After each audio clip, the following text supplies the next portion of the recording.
morning coffee. Oh, how are you guys doing this morning? Thought I'd jump on here real quick. I'm not sure 100% what all I'm going to say, but I did have something on my heart this morning. You know, I've always been a very emotional person, and I've always been a feeler. For many, many, many years, I would joke about how I would feel things on people that I didn't even know, or I would feel things on people I hadn't met yet. I mean, that's how sensitive I've been in the spirit. And it took me a long time to figure out what to do with all of those emotions. I mean, it was nothing for me to go into a grocery store and feel depression on this person or hopelessness on that person or whatever. I was a feeler. Still am, but God's taught me a lot through the years on how to weigh out what I'm feeling, how to slough off what is not mine to carry, not to carry things that, I have no control over or whatever. Now, there's times where he might allow me to be sensitive to someone around me because he wants me to reach out and maybe minister to them or put my hand out or touch them and ask them if they're okay. Do they need prayer or whatever? So they might allow me to feel it for that reason. But I remember years because my soul was so wounded. I had so many things going on emotion-wise that I would feel things from people all day long. And then I would go home and I would lay in bed at night and I would spin and I would spiral and I would feel this and I would feel that. And it was like, just what am I supposed to do with all of this information and, the stuff coming in.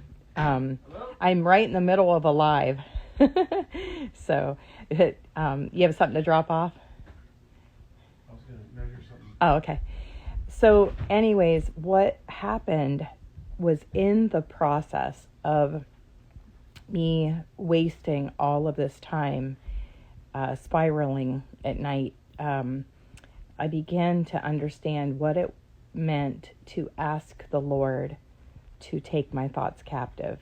And I would sit there and I would say, Lord, just allow me only to have what I'm supposed to have in this moment. Remove all the rest. If there's something you want me to hone in on, pray about, if there's a specific person I saw today that needs a touch from you and I need to intercede for them, show me, but remove all the rest. Remove anything that exalts itself against the knowledge of God. And he would do that. And all of a sudden it was like I could just feel things dissipate and they would just go away. And I felt like I wanted to reach out this morning.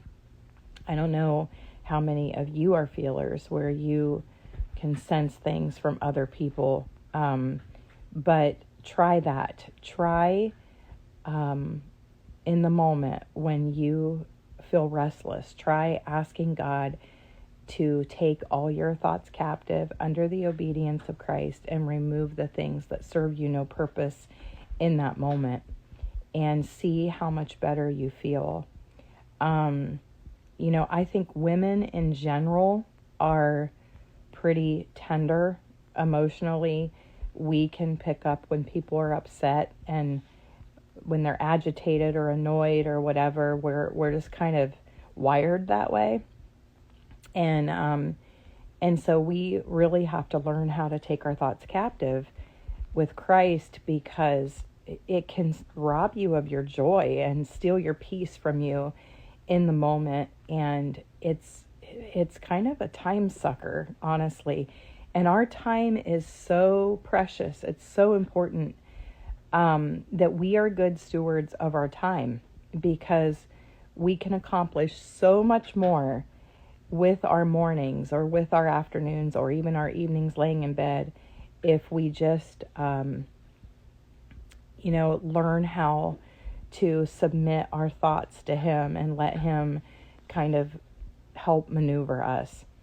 And I don't know how many of you are intercessors, but I can tell you that I learned that I was an intercessor, called to pray people through the trenches, by how much I could pick up other people's stuff and emotions. That's how I learned that I was made to be an intercessor, because there's a special way that God will allow us to detect things like spidey senses, to show us what we need to prayerfully consider.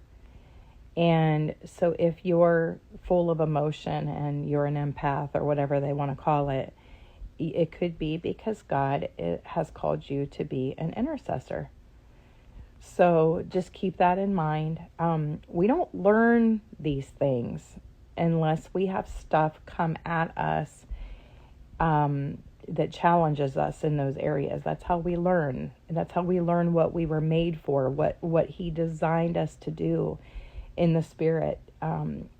If you have patterns of things that come at you over and over and over again, begin to ask Him, why am I feeling this? And how does this align with my destiny and my purpose? Because it's probably an area where He wants to sharpen you, train you, guide you, and help you to kind of hone in on the message of your heart so that you can align with the message of His heart. And so I'm so much better than I used to be. Now whenever I sense things on people, I'm pretty well trained by the Lord to immediately go to Him, ask Him, what is this? Why am I feeling this? How can I pray for them? Am I supposed to be discerning this, or do you want me to lay it down?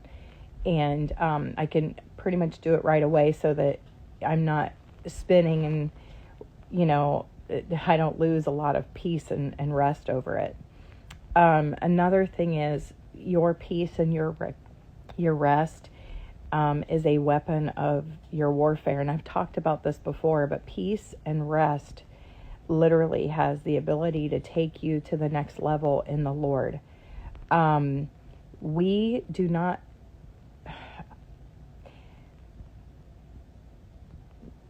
We're taught to fight, right? It goes against everything in us to not be fighting when we're powering through something. Like, to think that peace and rest can promote us in the Spirit and take us to the next level in the Lord is almost absurd. Like, you're like, how can my rest and peace do that for me? Like, I should be fighting. And that goes back to performance drivenness, how we've been taught to fight and fight and fight. And that's not God's heart.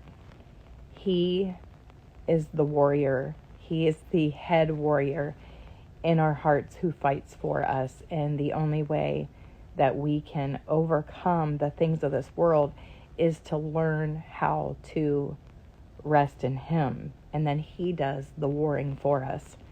And so this kind of goes along with my message of being a feeler and being sensitive in the Spirit. When you begin to feel all these things and you're learning how to discern what it is don't forget to ask Him to unveil to you deeper levels of peace and rest, so that I have men coming in and out of here. Now Dave's coming home. Don't forget to dive into deeper levels of peace and rest, so that you can get His heart and His eyes on the matter. He's so full of direction if we are listening, if we're focusing on Him and paying attention to what His what his thoughts are on every situation. So I hope this is helpful. My heart is to help you to come into a place where you begin to see your journey through his eyes. I just want everyone to walk in the call that God has on their lives so that they can fulfill the destiny that God has created them for. He does have a plan for you. And when he knit you together, he already had that book of your life. He could see the beginning pages and the end pages. He could see everything in between and what he's called you to do. He can even see why you've spiraled in your life and why you've went into different places of heartache and hardship. Believe it or not, those were intentional, those heartaches and hardships, by the enemy to throw you off of what you were made for. And when you begin to see that the depth of your pain is the platform or the heart of your ministry, you'll begin to understand, and you'll look back and see the patterns in your life, and then begin to ask the Lord, okay, this is repetitive. Now show me why. Show me why, what I was made for, so that I can begin to step into that and see these patterns of defeat fall off of me and walk in my purpose. And so I don't know if any of this makes sense, but that was on my heart this morning. I love you all, and I'll see you soon.